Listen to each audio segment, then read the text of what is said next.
जय हिंद सभी साथियों को। कैसे हो आप सभी? बढ़िया हो? मैं भी बढ़िया हूँ। आप तो पूछते नहीं हो।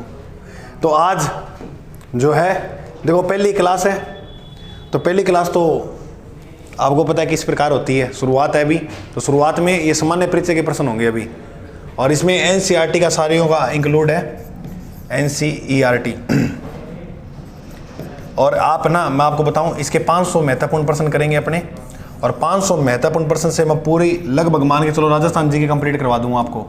इसकी इतनी व्याख्या करेंगे अपने, ठीक है? तो आपको पता लग ही जाएगा कि गुरुजी बिल्कुल व्याख्या हो रही है अच्छी तरह से। चलो पार्ट 1 की हमने सफलतापूर्वक आज क्लास पहली शुरू कर रहे हैं, और पहला प्रश्न आपकी स्क्रीन पे आ गया।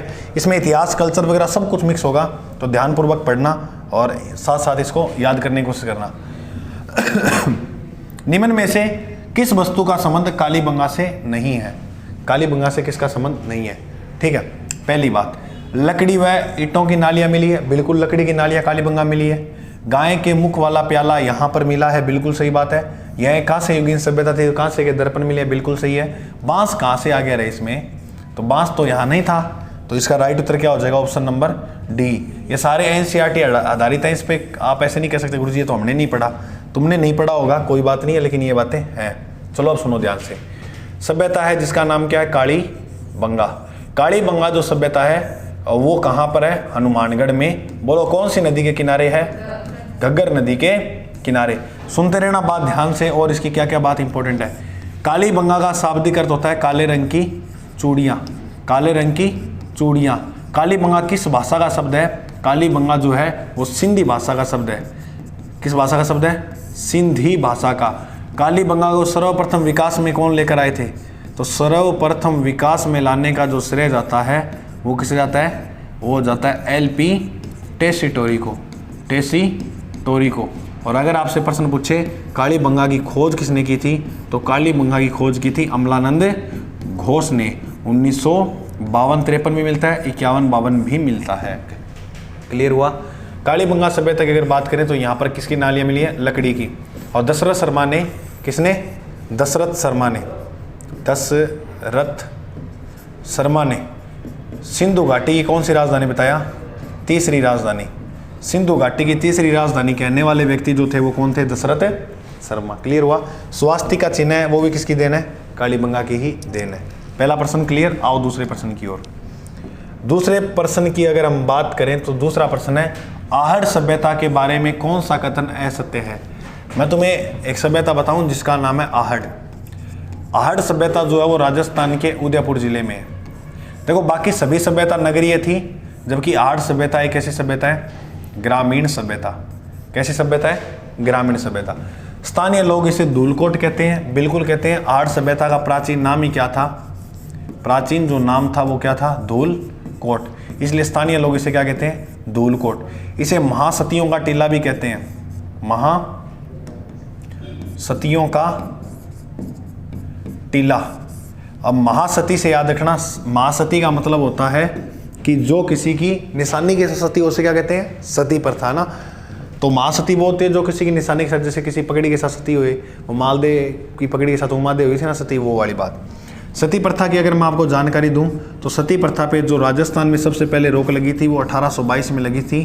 कौन सी रियासत पे? बूंदी पे। तो राजस्थान में सबसे पहले सती प्रथा पे रोक कब लगी? 1822 बूंदी। पूरे भारत में सती प्रथा पे जो रोक लगी थी अब वो कब लगी थी? वो लगी 1829, और लगाने वाला व्यक्ति था विलियम वेंटिंग। कौन था? विलियम वेंटिंग। सती की मैं अगर बात बताऊं तो सबसे पहले जानकारी मिलती है वो मिलती है एरन अभिलेख में। कहाँ पर मिलती है? एरन अभिलेख। अभी एरन जो अभिलेख है वो भानुगुप्त के समय का है। किसके समय का है? भानुगुप्त के समय का है, 510 ईस्वी के आसपास का है। क्लियर हुआ? तो ये बात मोस्ट इंपोर्टेंट है, तुम याद रखना।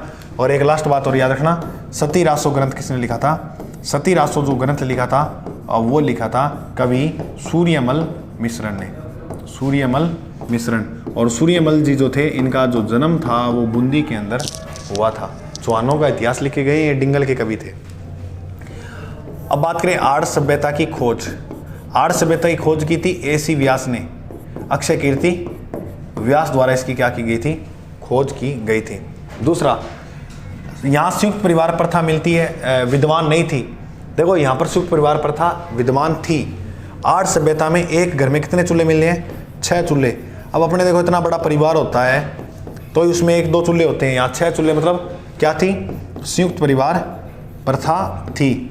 संयुक्त परिवार प्रथा जो थी वो तो अपने मान लेते हैं बात। और एक बात और याद रखना, मानव हथेली छाप के निशान जो मिले हैं वो भी किस सभ्यता के अंदर मिले हैं? वह भी आहड़ सभ्यता में मिले हैं। यह आहड़ सभ्यता जो थी वो किस नदी के किनारे थी? आप आयड़ कह सकते हो या बेड़च नदी कह सकते हो। इस नदी के किनारे ये सभ्यता पनपी थी। तो इसका राइट उत्तर क्या है? ऐसे ते पूछा है तो 2 नंबर ही हो जाएगा, आगे पढ़ने की जरूरत नहीं, लेकिन फिर भी मैं पढ़ा देता हूँ तुम्हें आगे। ये इसका राइट उत्तर हो जाएगा। यहाँ भट्टी नुमा चूल्हे के साक्ष्य मिले हैं बिल्कुल। और उच्च कोटि के चावल उत्पादन, ये लोग चावल से परिचित थे, याद रखना। चांदी से ये लोग परिचित नहीं थे, चांदी से ये लोग परिचित नहीं थे, चावल से परिचित थे। और अगर मैं आपसे पूछूं कपास की सबसे पहले जानकारी कहाँ मिली है? कैसे कपास और कैसे कालीबंगा? कपास की सबसे पहले जानकारी कहाँ मिली थी? और भारत में मिली है लोथल के अंदर। क्लियर हुआ? आओ नेक्स्ट प्रश्न की ओर। गलत कथन को छाटिए। गलत को छाटो। राजस्थान जियोग्राफी का बहुत भयंकर धांसू प्रश्न है, सुनना ध्यान से। ये इस प्रकार से अपना प्यारा सा राजस्थान है और ये देखो बहुत बेहतरीन क्लास है। और इसमें पता क्या होगा, आपके लगभग कवर हो जाएगा सारा कंटेंट। अगर देखो एक दिल होता है, दिल है कि मानता नहीं, बस वही बात है। दिल तो मानता नहीं है, दिल को मनाना है कि बस ये टिक्के देखने क्लास, भागना नहीं है इधर उधर, तो बस वही बात है। ठीक है। राजस्थान के इसके अंदर पूछा अक्षांशीय विस्तार। देखो राजस्थान का जो अक्षांशीय विस्तार है वो 23 डिग्री से शुरू होता है। कितने डिग्री से? 23 डिग्री 3 मिनट से 30 डिग्री 12, यहाँ खत्म होता है राजस्थान। तो ये देखो ये तो है। और बीच राजस्थान के मध्य से गुजरने वाला जो अक्षांश है वो कौन सा है? 27 डिग्री। तो ये तो नहीं है राजस्थान का अक्षांश, बिल्कुल नहीं है गुरुजी। ये देशांतरीय विस्तार है। 69 30 से लेकर मिनट से 78 डिग्री 17 मिनट तक। इन दोनों को माइनस कर देना तो अक्षांश का अंतर आ जाएगा, इन दोनों को माइनस करोगे तो देशांतर का अंतर आ जाएगा। क्लियर हुआ? और मध्य से गुजरने वाला जो देशांतर है उसका नाम है 75 डिग्री। ठीक है, ये बात तो मोस्ट इंपोर्टेंट है, याद रख लेना। तो इसका राइट उत्तर क्या हो जाएगा? गलत को छाटने, गलत कथन को छाटी। गलत पहला ही है, क्या छाटें गलत को? गलत कथन को छाटिए। इसकी चौड़ाई का अंतर ये दोनों तो गलत है। इसमें थोड़ा पर्सन मैं तुम्हें बता देता हूँ, ये भी गलत है, ये भी गलत है, क्योंकि देशांतर ही नहीं है, यहाँ थोड़ा लिखने में टाइपिंग में मिस्टेक हुई है। अब ये 30 ये क्या, ये थोड़ा, चलो मैं तुम्हें पूरी इस प्रश्न की व्याख्या कर देता हूँ। ये ऐसे ही चलो फोकट का प्रश्न था, व्याख्या हो गई।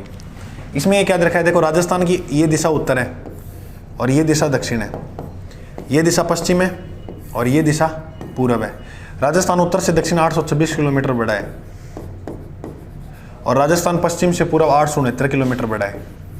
869 को जब मैं 826 से माइनस करूँगा तो 43 किलोमीटर आएगा। तो इनकी लंबाई और चौड़ाई का जो अंतर है वो कितना है? 43 किलोमीटर का वो दिया गया, लंबाई और चौड़ाई। और राजस्थान की जो है वो चौड़ाई ज़्यादा है। राजस्थान की याद रखना, चौड़ाई जो है वो क्या है? अधिक है। क्लियर हुआ? ये प्रश्न वैसे ही था, लेकिन अच्छे आप प्रश्नों पे गौर मत करो ज़्यादा, और लास्ट वाले दिनों में जितना ज़्यादा हो सकता है उतने ऑब्जेक्टिव प्रश्न निकालो। ठीक है, आओ नेक्स्ट प्रश्न। अगला प्रश्न ये है कि गलत कथन को छाटिए। बिल्कुल छाटेंगे भाई, गलत ही गलत छटा रहे हो। राजस्थान का अक्षांशीय विस्तार 69 डिग्री 30 से 78, ये तो नहीं है, ये तो देशांतरीय विस्तार है। राजस्थान का देशांतरीय विस्तार 23 डिग्री 3 से 30 डिग्री 12 है, ये भी बात गलत है। गलत कथन को ही छाटना है। ठीक है, ये भी गलत है, 2 गलत हो गए। राज्य की लंबाई व चौड़ाई का 43 है, अभी करा के गए हूँ, ये तो सही है। राज्य का संपूर्ण क्षेत्रफल भारत के क्षेत्रफल का 9.41 है, गलत है ये भी। तो इसका राइट उत्तर हो जाएगा 1। कौन सा? केवल 3, ये राइट उत्तर है इसका। अच्छा, गलत छाटना है ना, तो गलत तो ये भी है और ये भी है और ये भी है। ACD ये रहा, इसका राइट उत्तर ये हो जाएगा। गुरुजी आपने, अरे क्या हो गया है? सी तो है इसका राइट। गलत छाटना है, ये भी गलत है, ये भी गलत है, ये भी, ये तो सही है, तो केवल सी। तो इसका राइट उत्तर हो जाएगा ये वाला। अच्छा गुरुजी ये क्या है? देखो भारत का क्षेत्रफल है 32,87,263 वर्ग किलोमीटर। राजस्थान का क्षेत्रफल है 3,42,239 वर्ग किलोमीटर। अब इसकी अगर मैं आपको बात बताऊं तो इन दोनों का भाग देंगे तो निकल कर आएगा लास्ट में 10.41%। तो भारत के क्षेत्रफल का राजस्थान कितना परसेंट है? 10.41। याद रखना, लूणी नदी भी, कौन सी नदी? लूणी नदी भी राजस्थान में कितना बहती है? 10.41%। ठीक है, तो आपने ये पूछा गलत को छाटिए, ये तो गलत है। अक्षांश से विस्तार इतना नहीं है, देशांतरीय भी नहीं, ये भी गलत है। राजस्थान की लंबाई और चौड़ाई का अंतर, ये तो सही है। अच्छा, गलत को छाटना है तो गलत होगा ए, बी और डी, मतलब इसमें ऑप्शन नहीं है तो उपरोक्त में से कोई नहीं। ऐसे मत मानो कि ऑप्शन ही नहीं है। इसका राइट उत्तर क्या हो जाएगा? उपरोक्त में से कोई नहीं। ठीक है, अब आगे बढ़े। निम्न में से कौन सा कथन सत्य है? बेटी का आपको सही पसंद दे रहा है सारा। धौलपुर राज्य का सबसे पूर्वी जिला है, बिल्कुल। देखो ये राजस्थान का है। राजस्थान का सबसे उत्तरी जिला है गंगानगर। राजस्थान का सबसे पूर्वी जिला कौन सा है? धौलपुर। राजस्थान का पश्चिमी जिला कौन सा है? जैसलमेर। और राजस्थान का सबसे दक्षिणी जिला कौन सा है? बांसवाड़ा। और इसलिए सूर्योदय सर्वप्रथम यहाँ नहीं होता है। अच्छा, ये तो सही बात है, बिल्कुल। सूर्योदय तो पूर्व में होता है ना, सूरज यहाँ से निकलता है। जैसलमेर राज्य का पश्चिमी जिला है, इसलिए सूर्योदय सर्वप्रथम यही होता है, ये भी गलत बात है। राजस्थान के 7 सबसे लंबी सीमा बनाने वाला राज्य मध्य प्रदेश है, ये सही बात है। सही नहीं है बताना है ना। राजस्थान के 5 पड़ोसी राज्य हैं, ये 2 तो सही है। अब ये क्या कर रखा है? धौलपुर राज्य का सबसे पूर्वी जिला है, इसलिए सूर्योदय सर्वप्रथम नहीं होता है। हाँ, ये तो सही बात है, सत्य नहीं। अच्छा, ये नहीं है फिर। जैसलमेर राज्य का पश्चिमी जिला है, सूर्योदय सर्वप्रथम यही होता है, ये होगा इसका राइट उत्तर। ये देखो एग्जाम में आपको ऐसे प्रश्न मिलेंगे देखने, ये ईओ के लेवल के ही हैं। अब यहाँ इनको झेल लोगे आप तो आगे दिक्कत नहीं आएगी ऐसी। राजस्थान के कितने जिले अंतरराष्ट्रीय व अंतरराज्य सीमा बनाते हैं? राजस्थान में 2 ही जिले हैं जो अंतरराष्ट्रीय और अंतरराज्य सीमा बनाते हैं। देखो ये राजस्थान है, बिल्कुल है गुरुजी, राजस्थान हो। तो राजस्थान में यहाँ इधर एक जिला है जिसका नाम है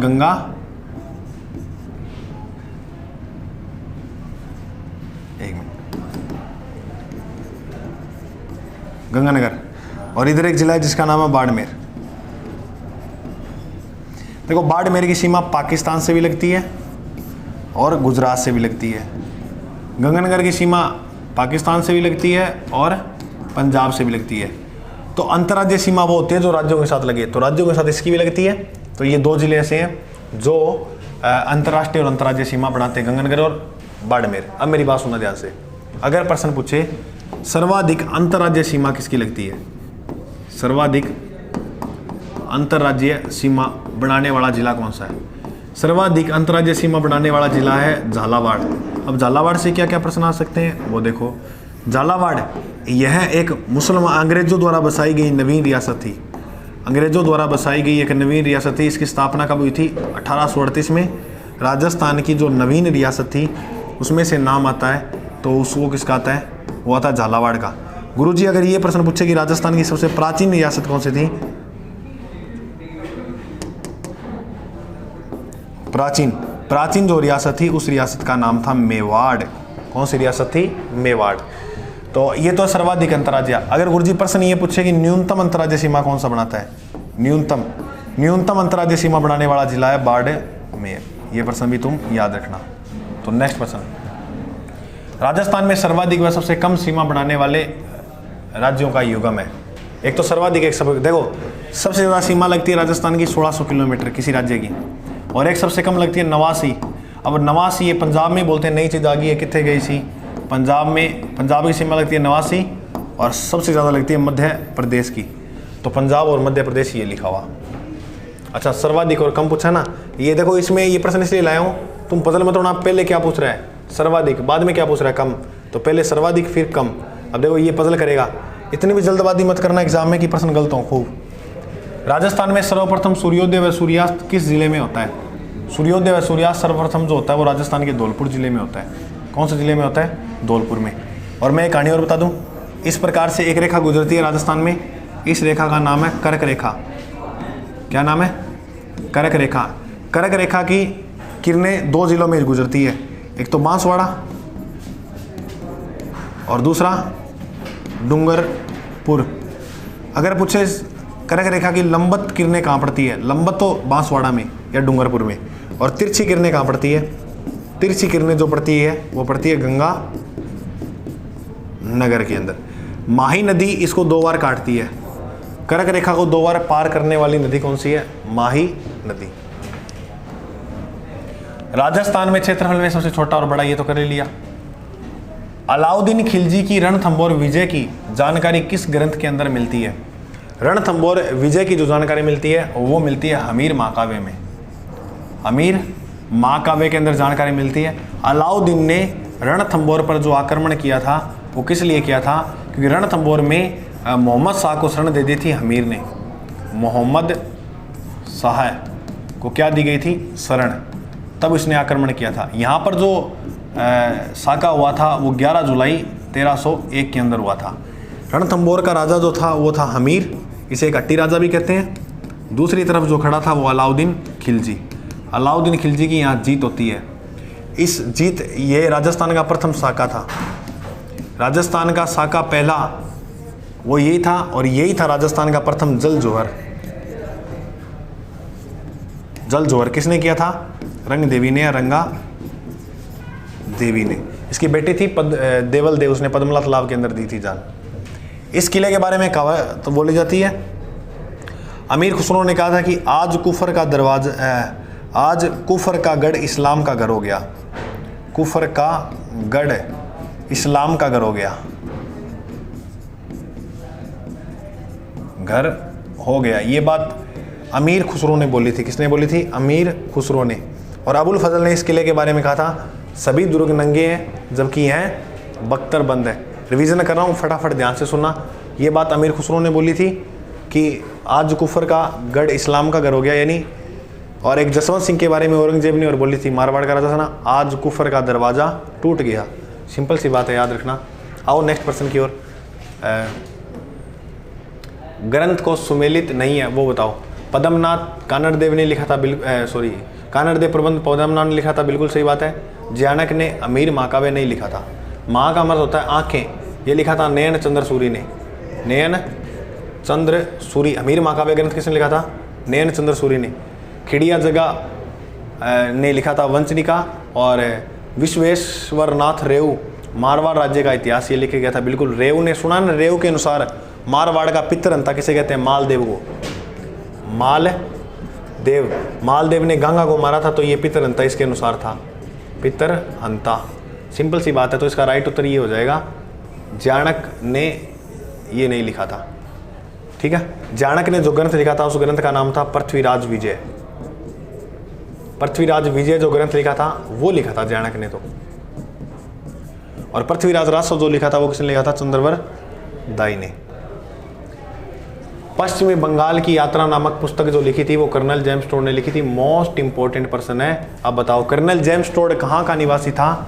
ये भाई जो था वो इंग्लैंड का निवासी था। इंग्लैंड में इसका जन्म 1782 के अंदर हुआ था, पहली बात। दूसरी, मानमोरी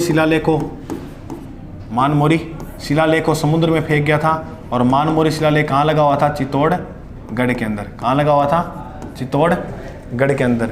और इसकी दूसरी बात, इसे राजस्थान इतिहास के पिता कहते हैं और घोड़े वाले बाबा के नाम से भी जाना, घोड़े वाले बाबा भी कहा जाता है। इसने माउंट आबू को हिंदू ओलंपस कहा था। हिंदू ओलंपस किसे कहा था? माउंट आबू को, ठीक है। 13 नंबर प्रश्न, किस सभ्यता स्थल को काले व लाल मृद बांड पाए गए हैं? किस सभ्यता स्थल में? जोधपुर जयपुर के अंदर भी मिले हैं, नोआ भरतपुर के अंदर भी मिले हैं। बिल्कुल, इसका ए व वह दोनों हो जाएगा। और कहाँ मिले हैं गुरुजी? और आहड़ सभ्यता के अंदर भी लाल मृद बांड मिले हैं। आहड़ सभ्यता में कैसे मृद बांड मिले हैं? लाल।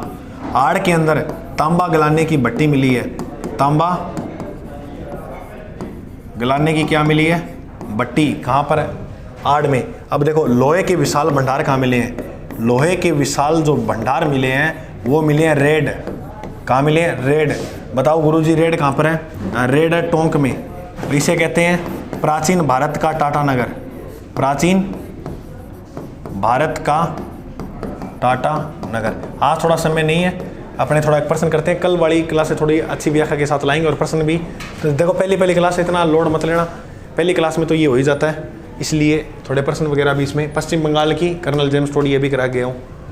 किस सभ्यता में काले व लाल मिले हैं? ये दोनों में मिले हैं, ये अभी भी करा दिए, क्योंकि 2 रिपीट ज़्यादा हो गए, कल नहीं होगी ऐसी गलती है। अच्छा, आप सुनो, निम्न में से सुमेलित की जो कौन से विलेख में किस वंश की जानकारी मिलती है? पटियाला का जो विलेख है इसमें प्रत्यार की मिलती है। पटियाला नहीं है, गटियाला है। कौन सा शिलालेख है? गटियाला। जोधपुर के अंदर लगा हुआ गटियाला शिलालेख, इसके अंदर बिल्कुल प्रत्यार की मिलती है। बिजोलिया शिलालेख में चौहानों की मिलती है, बिल्कुल। चौहान वंश के संस्थापक वासुदेव चौहान। स्थापना देखो एक में ही होती है, प्रसाद चढ़ा के 51 में। और कृष्ण के अवतार थे वासुदेव, कृष्ण का दूसरा नाम वासुदेव, तो वासुदेव ने की। और बिजोलिया शिलालेख में लिखा है कि सांबर झील का जो निर्माण करवाया था वो वासुदेव चौहान ने ही करवाया था। चिरवा अभिलेख जो है वो रावल समर सिंह के युग का है, बिल्कुल सही बात है। उपरोक्त में से सभी कथन सही हैं, ये बात इसकी राइट हो जाएगी। आओ आगे। इसको सुमेलित कौन सा नहीं है? जांगल प्रदेश की राजधानी है छतरपुर थी, बिल्कुल सही बात है। सीवी जनपद की मध्यमिका या माध्यमिका सही थी, बिल्कुल बात है। मत्स्य की बेराट नहीं थी, बेराट तो बाद में नाम पड़ा था। मत्स्य की राजधानी थी विराटनगर, विराट। मत्स्य जनपद की राजधानी क्या होती थी? और सूरसेन की राजधानी मथुरा थी, तो इसका राइट उत्तर क्या हो जाएगा? सी। किस वस्तु का संबंध कालीबंगा से नहीं है? तो बांस की, वो तो शुरू वाला ही आ गया, ठीक है, ये कर लिया। बख्शी कौन था? मोस्ट इंपॉर्टेंट पर्सन है, याद रखना। बख्शी जो होते थे वो विभाग के मुख्य होते थे, जो विभाग होता था ना उसके अंदर मुख्य होते थे मध्यकालीन प्रशासन के अंदर ये पर्सन बख्शी। सेना के वेतन आदि कार्य देखने वाला काम करता था, कौन? बख्शी। बोलो ये बात समझ में आई? बिल्कुल आई गुरुजी। तो ये जितनी भी PDF जो है वो प्राप्त करने के लिए आप हमारे टेलीग्राम चैनल से जुड़ सकते हैं। ये है GK bye sir. Thank you ROU aspirant. और पहली क्लास थी इसलिए थोड़े पर्सन ऊपर नीचे आगे, कल से एकदम बेस्ट क्लास रहेगी। चैनल पे नए हो तो सब्सक्राइब कर लो। आज के लिए जय हिंद।